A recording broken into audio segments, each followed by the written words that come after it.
Alright, well, the other day there was an accident on a major highway from work, and my temp went from, normally sits at that second last line before half, and then it jumped to the second last before red, before hot, right? So I was sitting in traffic and all of a sudden it spiked right up. It went up, and as soon as it hit that 3/4 mark, it went back down again. And I was still in traffic. I'm like, shit, what's going on here? So it came back down, so that's the main thing. Kept on going. There was more traffic, and it went up again, all the way to 3/4, came back down. So I thought, oh, something's going on now. As soon as I got home, I noticed that the fans were just going full ball, both of the fans.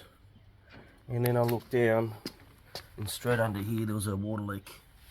So on the right side, on the side that you fill up, right down the bottom. So it's pretty much down here. If I look at it right, it was either the front here. I'm assuming it's at the front, because believe it or not,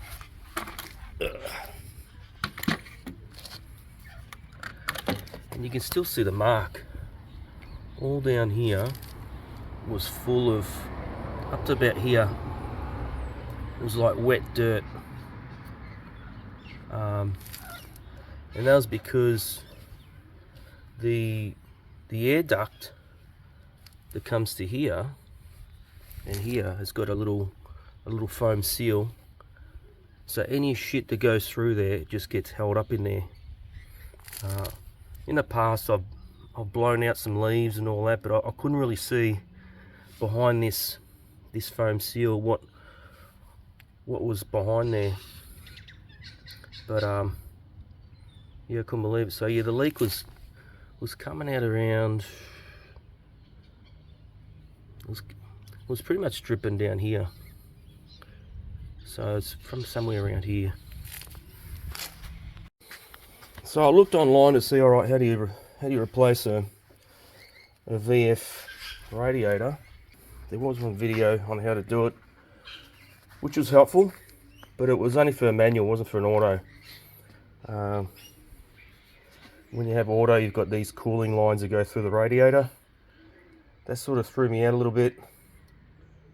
Didn't really remove those pipes the right way, and it just cost me more time, that's all.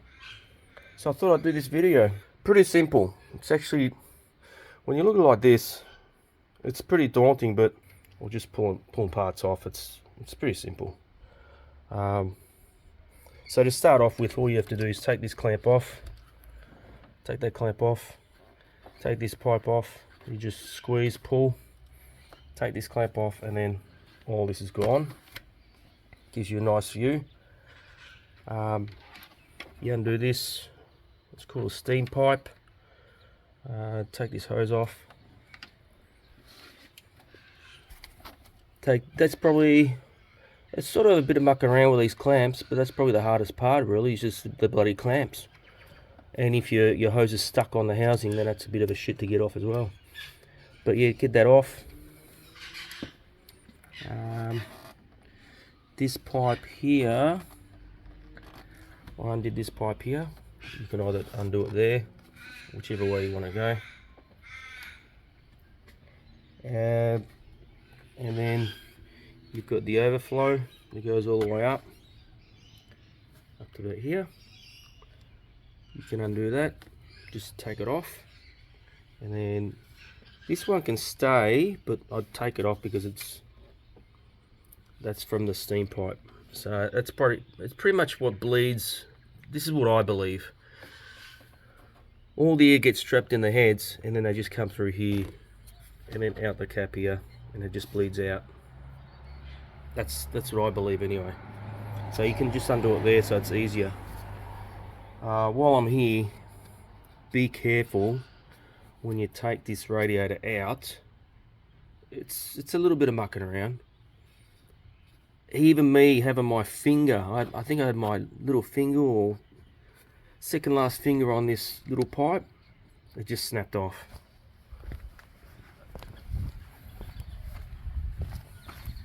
So yeah, so this one here, so just be careful. Yeah, not very strong, pretty fragile radiators these are. So once all the hoses are off, over here you got a plug for the fans.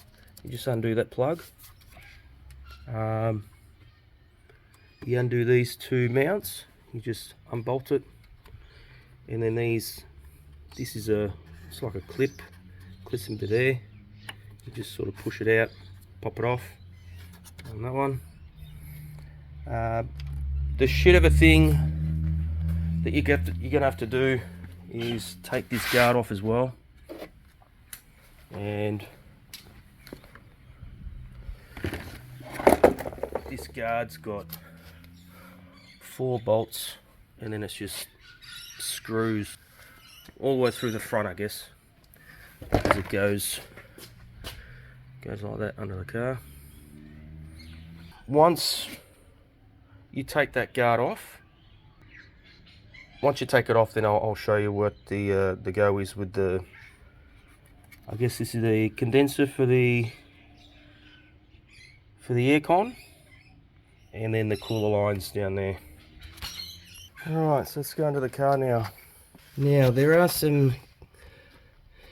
there's those 2 points at the top that will hold the condenser, the 2 bolts, and then there's these 2 here, one on each side. Now from experience, I wouldn't undo the top ones first. I'd undo the bottom ones first, and then undo the top ones. This one's a bit of a bitch to get out because all the weight was pushing onto it. So that's what I do. And obviously before doing any of this, you probably want to empty your water, whatever's left in it if you've got a leak in it.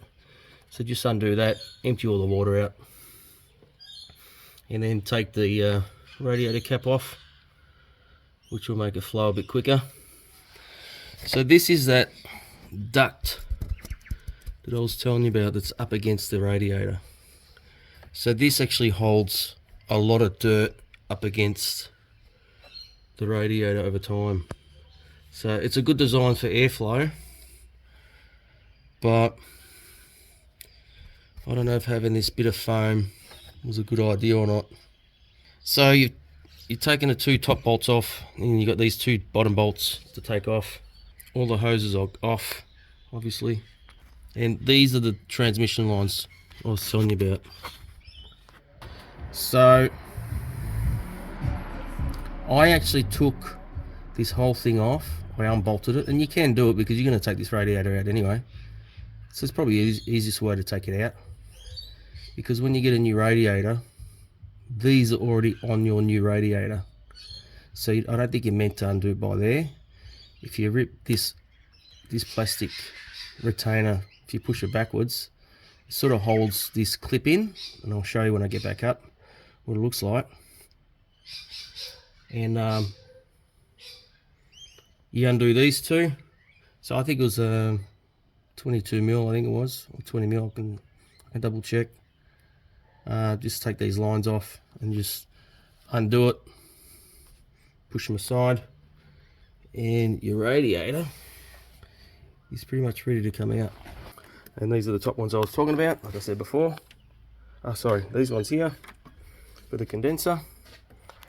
And then what I did, because the car was up high, I guess, I actually climbed up on top of here, so that it gave me a lot more leverage to pull it out without struggling, because once you get to the top, it's a bit of a struggle to get over the car. I guess I am shorter as well, so it doesn't help. So all you got to look out for when you're ripping it out, like I said earlier, is this little pipe here that's going to stick out once you take this hose off. And this will be sort of dangling around, because all this will be now facing forward a bit, because you've taken it off the car.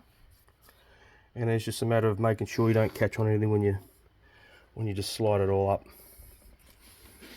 When you get this this rad out of the car.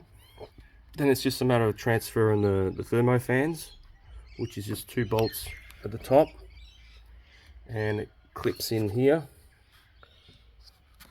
and it sort of slides in these little clips down the bottom of the rad. So it's very simple to take the thermo fans off. But and then when you get your new one, I think you just got to install the new bottom pipe, which is this one. This is a sort of clip, and that just clips in there like that, and just push it in.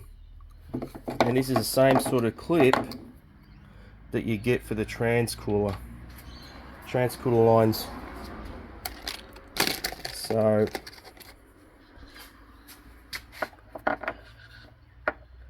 these, when you get it, it'll be slipped in there, and you see one prong hanging out there. Well, when you put it in there properly, hang on, I'll see if I can do it, and I'll show you. Alright, I sort of got it in, but in taking these clips out to take your cooler lines out, you sort of bend them out of shape, which isn't good, but you can bend them back, but it's a lot of mucking around. Normally these little things that are hanging out in there, there should be 3 of them, and that's what holds on to your transmission line. So as soon as you push that on, or you push the transmission onto this, that way it should just click in, and it's easy. I tried both ways, taking the clip out, pushing it in, trying to put the clip back in. It was a nightmare, but it was really hard to push these transmission lines back in here. I didn't realize how much force you had to put into it. I guess when I work on cars, I've worked on cars in the past, and it's so easy to bend or break something that I didn't really like putting all that force on it, but that's what it needed. So I'll go back underneath. What I pretty much did is make sure this thing's off from around here, and I had a glove. I think it was like a rubber glove or something, just something that grips, and then with a lot of force I just pushed it down, and it clipped in. I actually mangled up all the clips for this brand new radiator. They were all out of shape, and this plastic thing wouldn't click back in there. So I had to reuse my original ones. I took them off without trying to damage them too much, put them straight in, and then pushed as hard as I could, and they clipped in. And you got to make sure they clip in here as well, so it doesn't hit the frame. Same here. It's hard to see. Yeah, so they've got these own clips, so it doesn't vibrate around, and it doesn't really give you much room to grab them and push them in. So, but I got it done. That's the main thing. I spent like, I don't know, 45 minutes, because I took it out. I took the clip out, but yeah, don't take the clip out. What you could actually do is maybe put some WD-40, put some sort of really light lubricant spray on there to help it. I only thought of that afterwards. And this is that clip that I told you that the thermo fans just slide into this down the bottom. That's what holds in it down here, and down here, and down here. So it's got three little prongs that it slides into, and your radiator will sit in here. There's like a rubber bush, and that's what it'll sit into. So what I'll do now is I'll put this guard back on before I start putting some, because I only filled it up with some water, so now I'm going to get some, I've got some coolant to put into it. I'll show you how I'll do it. I'm not sure if it's the right way. It's sort of hard to see what the right way is. I've got like a bleeding kit. Yeah, I'll show you the way I'll do it and the way I did it last time. And yeah, the car's not overheating. It's staying where it's meant to be. And yeah. All right. bottom bit in, bolt, bolt, bolt, like I said, then screw, screw, screw. So really when you got a Commodore, VF Commodore, you need these, where is it? You need these Torx screw bits. I reckon they're rubbish, but that's what this Commodore's got, so, because they're everywhere throughout the car. So, yeah, it's all back in. I'm about to drain the water, which is here. Drain the water, and then I'll start filling it up with some coolant. Also, just a side note, this is an aftermarket radiator. I bought it for 250 bucks pretty much. I had to go pick it up. It was pretty much the cheapest one I could find I could go get straight away, because I noticed a leak on a Tuesday night, and then Wednesday at 12 o'clock I went and picked this up. So that was pretty quick for me. I was contemplating getting the genuine one, which is over $600. But because of the way I pulled this radiator apart, I actually thought there was water in the cooler lines, in the cooling lines for the transmission, but it wasn't. It's just the way I pulled it apart was incorrect. Was like I said before, I undid this, and that pretty much let all the water come out of it. And I'm thinking, shit, has that got water in it now in the cooling line? So I got the auto serviced as well the next day, because I wasn't too sure if there was water in there in the lines or not. So because of that cost, I thought, no, screw it, I'll just go for the cheaper one, because auto service now, I'm up for $380 on this thing now, and I'm really thinking about doing it myself next time. I'm really got to do some research and see if I can do it myself, because it's getting up there, like, it's ridiculous. You know, I'm doing everything else on this car but the auto service, so I'll see if I can work that out. And I'll be running, I did some research, and I was going to put the AC Delco coolant in there, but I was sort of, again, I couldn't find it any local. I'd have to order it in, and again, I don't want to wait. So I was actually initially going to put Penrite, because I put Penrite engine oil in this, and then when I got there, it was $52 for 5 litres. This is 6 litres. It was 52 bucks for the Penrite for 5 litres. I need 10 litres, so that's 2 of them. That's $104. I thought, shit, that's pretty expensive. So as I'm sitting in the store, I googled what's the next best thing, and I've gone on forums, and some people have tried the Penrite and this one, the Newlon, and they don't see any difference. I'm pretty sure this is pretty good stuff, and this was on sale for $40, but for 6 litres. So I'll be putting this stuff in there. It's got to be better than what was in the car, because I'm up to about 162,000 Ks, and I never did a coolant change, and I bought it at 87 Ks, I think, 87,000 Ks, and I don't think the coolant was done then either, so it was overdue. I've been putting it off for a long time. I don't think doing the coolant flush would have saved the radiator. I think just the Ks killed that. I do about 20,000 Ks a year. So, yeah, so I got 2 of these, and that was 40 bucks, so it was $80, plus the cap. I think it was $108 all up, I think. So, this thing's still going. So it's got a tinge of red in there, because it's mixed with what was in there initially. But I haven't seen online how to get a full flush.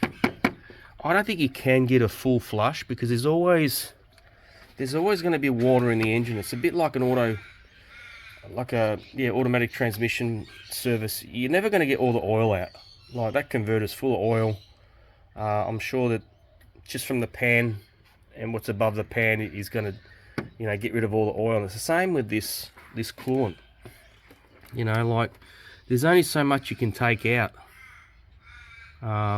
Unless you've got like vacuum systems or fucking, I don't know, pressurized systems to push every single bit of water, you know, original water out of it, which I haven't got.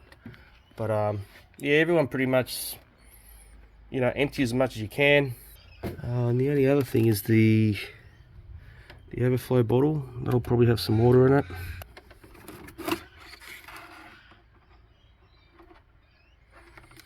Let's see what I can do about that one. Alright, so that was pretty simple. I got the overflow bottle hose off. And all I did, I don't know where I got it from. I think it's Super Cheap maybe. I normally use this for brakes. And all I did was one pump out of that, and it's taking the water out of my overflow bottle, so that's good. So it's pretty clear. But like I said, look at the amount of water that's in there. It's not much. So how do you get the rest out? You know. So when you get the new radiator, you'll get this separate. All I did was get a good look at it. Right there's a little tab, and there's a little cut out there. So you line that up, and you just push the clip through, and she's all good. Gets you the right angle. So this is where these go, like that, and the cooler's sort of.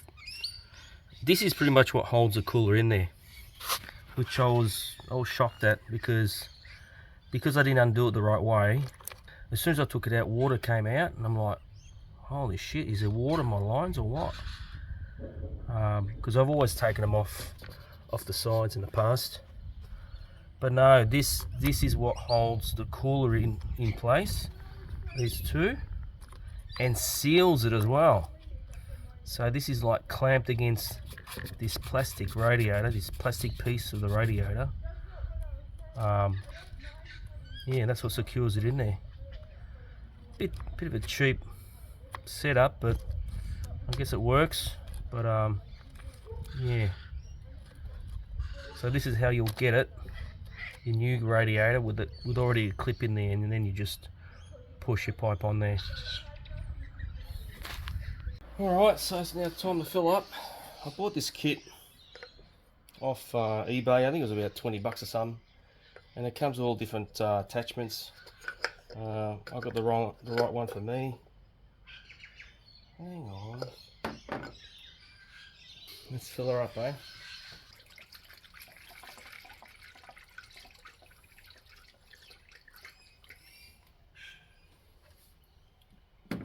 What I forgot to mention is that there's a steam pipe over here. I don't know if you can see my hand. I took the hose off that, so hopefully once I see a bit of fluid coming out of that, that'll push a lot of air out. Should be good to go.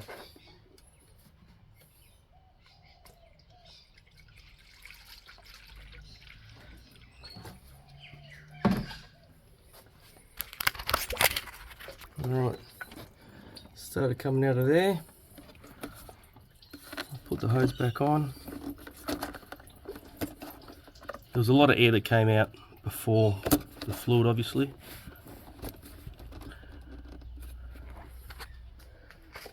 Squeeze some hoses.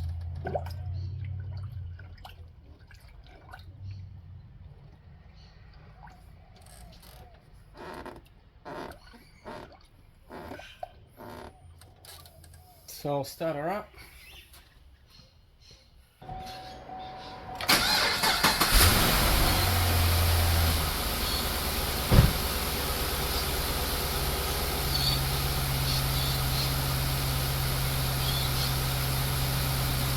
Keep an eye on the temp, keep an eye on the water. There's air coming out right now.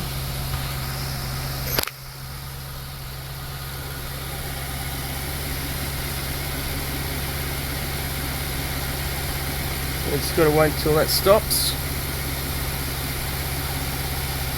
Good to go. and I forgot to mention, yeah, I'll put the heater on now, so it goes through the heating system as well. And I do have the car jacked up a little bit, which should help direct the air, you know, up into that container.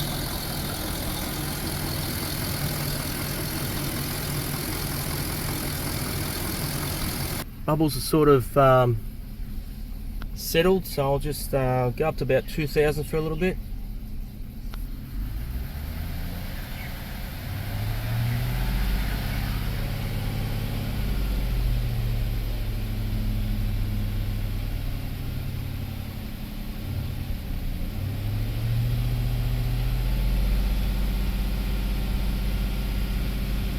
Keep an eye on the fluids.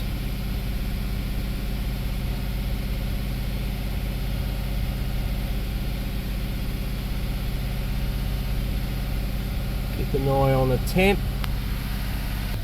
Slowly get into the normal temp.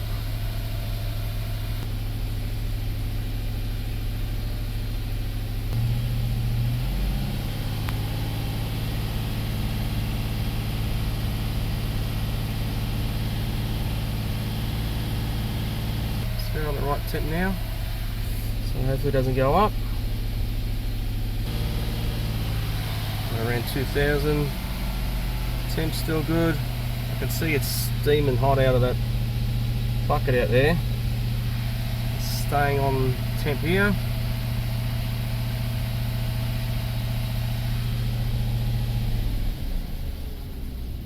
Go check it. Yeah, there's still air coming out. That's what you got to do. You got to be patient with these bloody things. I had a VZ before this one, and yeah, the whole time I was sort of struggling to get it to bleed out properly. It's like had airlocks everywhere, and the reason why is because these steam pipes here, they're all blocked up. And that's pretty much what lets all the air out of the heads and all that. And I ended up changing the radiator, the water pump, the cap, and it was still overheating. It was good for a bit, then it overheat, good for a bit, and I thought there's got to be something else. And I looked online and someone said you've got to pretty much bleed him from these steam pipes. So you've got to wait for the water to come out, and because that'll push a lot of the air out, and then you should be good to go. And when I did that on my VZ, nothing was coming out. As soon as I cleared those pipes, there was no problems. That VZ that I bought, the blue one before this one, it sat around for a long time and all the inside was rusty, so inside the engine. So yeah, it's still going. I'm going to keep going until it's done,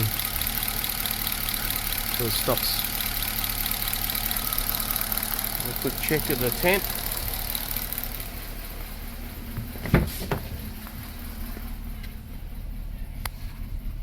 Temp's good. Got the heater on still, yep.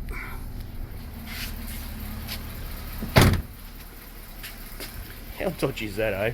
That noise. And that's this thing here. This strip's too loose on the door, and that's what makes the window. It's horrible, isn't it? Commodore quality. Put it up.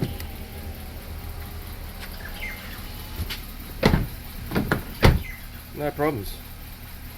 But yeah, quality of this car's, well, the quality of this car is much to be desired, really. Like, come on. It's not the only thing I could say about this car. I'll try and do an update at some point. My thoughts about this car. No, looks like it's coming to an end.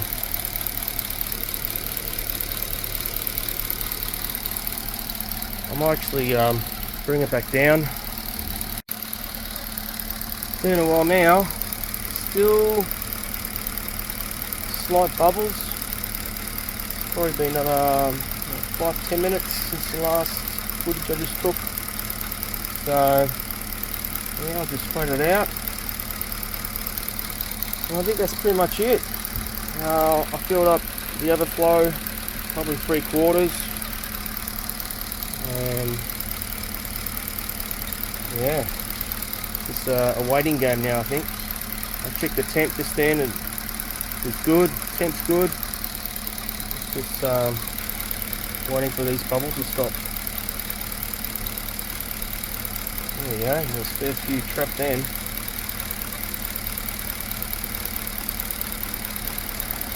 Any questions, feel free to ask. I'm no mechanic. I'm just doing this to save money because shit's getting expensive these days, so